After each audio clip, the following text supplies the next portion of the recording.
Hi everybody and welcome to week 4 of Make a Change. So this week we're going to cover sugars and specifically focus on hidden sugars and free sugars, which we'll explain about them in a little minute or so. So just to recap, we're now on week 4, so the first few weeks we've covered quite a lot of information. We've covered portions and portion sizes. Week 2 we looked at a balanced diet and what each of the food groups are, and then week 3 we looked at food labels and hopefully gave you more information there about understanding food labels, a little bit about understanding food packaging, and hopefully you've been able to take that information away and have a look through your cupboards at some of the regular products that you buy and maybe just have a look to see whether they were as healthy as what you thought they were or whether you found any surprising things out about them. If you have, please do let us know, post in the Facebook group or email myself or Sam. It's always interesting to see some of the products that we buy that we think are pretty healthy for us, which in fact turn out not to be the case. So this week is all about hidden sugars and free sugars, and it really does build on last week's session.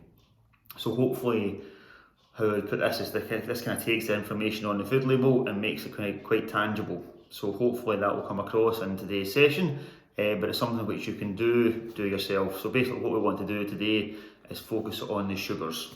So we know from last week when we're looking down the food label, we're looking at the carbohydrate, and then underneath carbohydrate it always says of which sugars, and that's the bit we want to focus on.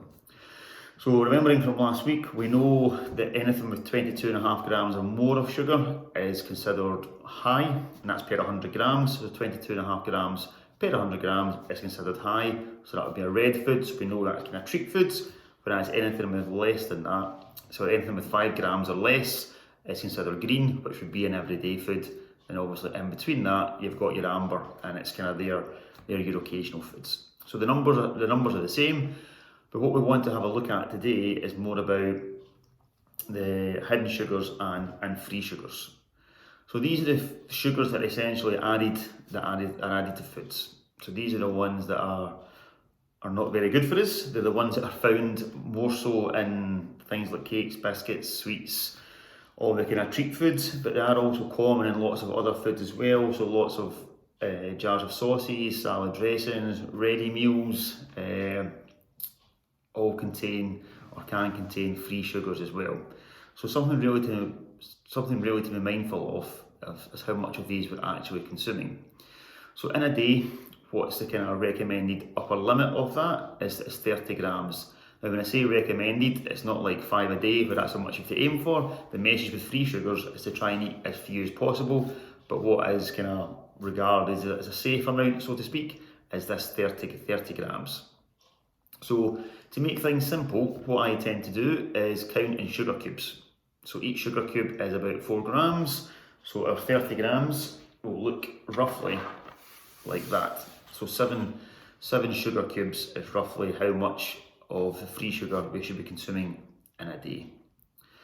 So for me that's quite visual and becomes quite easy to kind of understand and follow. So what we want to do then is when we're beginning to look at our food labels, when we're looking at the carbohydrate of which sugars, we can then use that number to translate into sugar cubes to then figure out, well, how much sugar am I actually starting to eat, and is there any way that I can cut down or eat a little bit less of it. So if you remember that number, the 7 sugar cubes, that can be quite an easy way as a guide to know how much sugar you want to be consuming on a daily basis. The thing to note though, sugars are found in milk, and fruit and vegetables do not count as free sugars, so they're not added into this kind of 30 grams a day. The only exception to that, and we've covered this in week 1 and 2, is fruit juice, where fruit juice is counted as free sugars. So again, it's that small 150ml portion is absolutely fine, but anything over and above that would go towards your free sugars. So looking at some of the products that we buy regularly, the ingredients list can be quite confusing. We've kind of mentioned that last week, but some of the things we want to look at is kind of is sugar or other names of sugar. Now there are a lot of other names for sugar, and I certainly don't know them all, and nobody's expecting anybody to learn them all, but we do have a handy infographic which we'll send out to you. That's produced by the British Heart Foundation, who have got some brilliant resources, and they've got a kind of infographic with 50 names of sugars on it. So have a quick look at the ingredients list of some of your products, and if you can see a sugar or a sugar variation in the first kind of 4 or 5 ingredients in the ingredient list, then it might be worth having a wee look to think, is there a healthier alternative? So I've got these wee kind of cereal bars here, and a quick look at the ingredient list. The first ingredient is cereal, which you would expect, but after that it's then got glucose fructose syrup, which is a sugar. It's then got apple puree, which again is really just sugar. It's then got sugar itself, and then the next ingredient is molasses, which is just another sugar. So even in something like that, there's 4 different types of sugar variations that I've just mentioned in the first kind of 6 ingredients.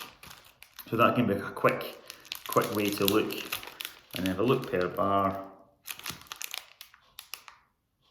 there is 17 grams of sugar in this small little bar. So if I convert that to my sugar cubes, I'm basically looking at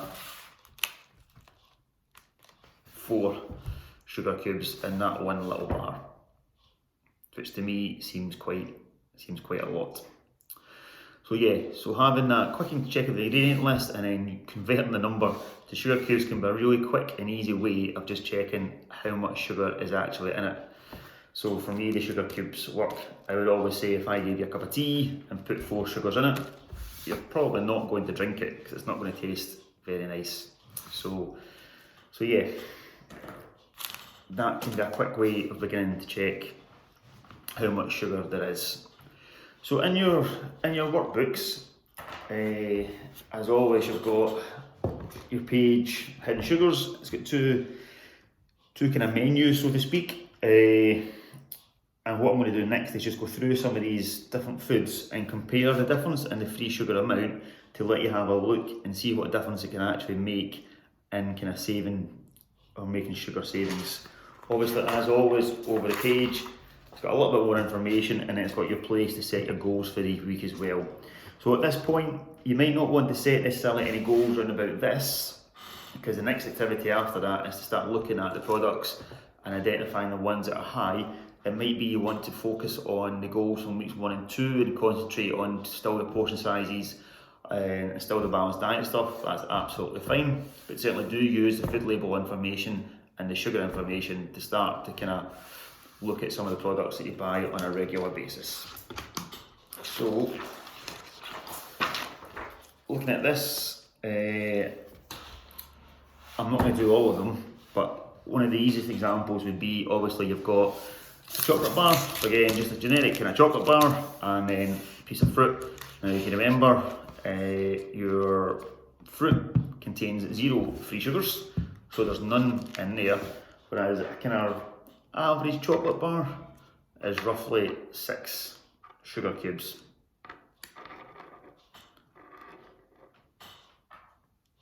There, so that would be your 6 sugar cubes, which would be in your average kind of small standard size chocolate bar. So you can begin to see when we're talking about free sugars, saying 7 sugar cubes a day is kind of the upper limit of what you should be having. It doesn't take much to actually reach that number. If you then think quite a common snack would be just to have a can of juice with that as well, or a fizzy drink. So in your standard kind of fizzy drink, you're looking as much as that's 3, 6, and 9 sugar cubes, which is quite a lot, especially if you're having your chocolate bar as well. Whereas if I just took as a quick snack a bottle of water and an apple, that's still obviously 0.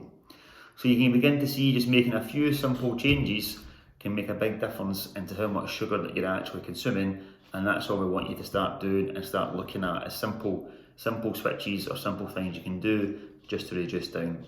As we know, make a change is not about eliminating, it's just about reducing. So it might be you can still have your can of juice, your can for the drink and your chocolate bar, but maybe save it for just once a week or a couple of times a week or just for the weekend, just whatever you feel is right for you. So that's just kind of one example from what we've got in the book. Another quite simple example is something like the yogurts. So this is just a kind of strawberry flavoured yogurt, and in this one there is six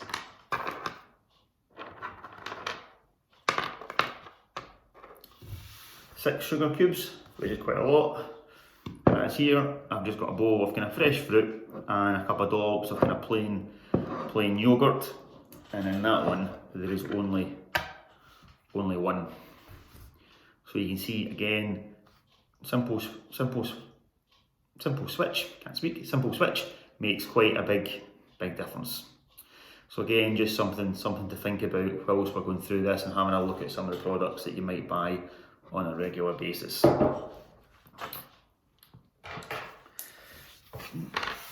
Another one would just be quite simple, chocolate muffin, something like this which you buy in kind of all good coffee shops, shall we say. In this one, there is 2, 3, 4, 5, 6, 7, 8, 9, 10, 11, 12. So there's 12 sugar cubes in that one chocolate muffin, which is definitely a lot. So again, one muffin would take you well over what would be a daily kind of allowance for this kind of stuff. But as we switch to something like even just the fruit tea cake or something like that, which you can also get, you're kind of reducing that number down just to 4, which is obviously a lot less and a healthier option for you.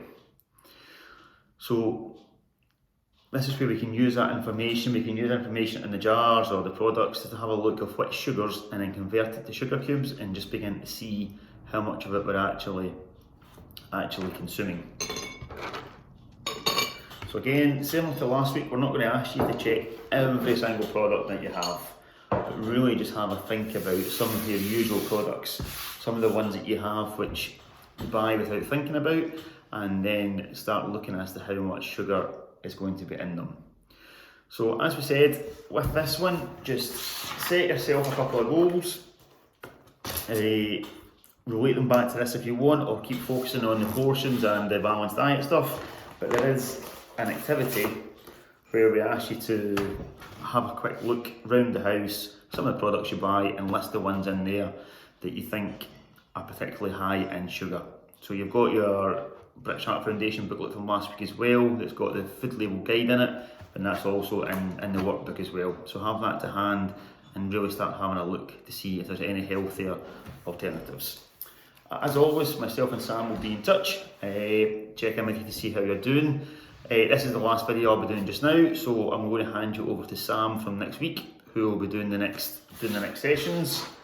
And the next one is activity and physical activity. So Sam will be with you from next week, introducing the topics and taking it from there. But hopefully everybody's doing okay, and we will speak to you soon. Thanks, bye.